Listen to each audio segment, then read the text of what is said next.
धर्मेंद्र प्रधान इस्तीफा दो, धर्मेंद्र प्रधान इस्तीफा दो।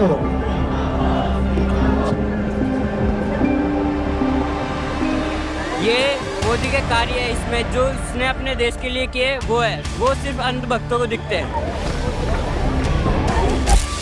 নয়াদিল্লিতে মেডিকেল ভর্তি পরীক্ষার প্রশ্নপত্র ফাঁসের ঘটনায় চলমান বিক্ষোভ আরও তীব্র হয়েছে।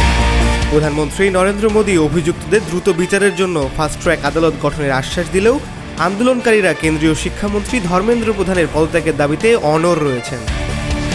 বৃহস্পতিবার যন্তর মন্তর এলাকায় হাজার হাজার মানুষ বিক্ষোভে অংশ নেন।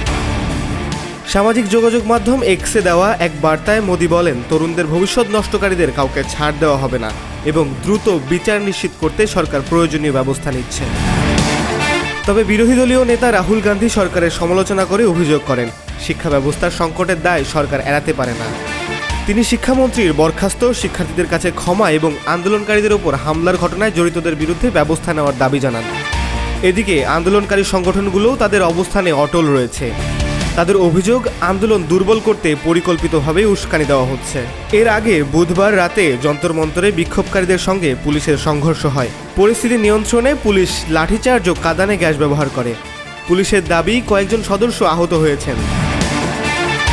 অন্যদিকে আন্দোলনকারীরা অভিযোগ করেছেন তাদের উপর অতিরিক্ত বল প্রয়োগ করা হয়েছে। সব মিলিয়ে প্রধানমন্ত্রীর আশ্বাসের পরও দিল্লির রাজপথে উত্তেজনা এখনও প্রশমিত হয়নি।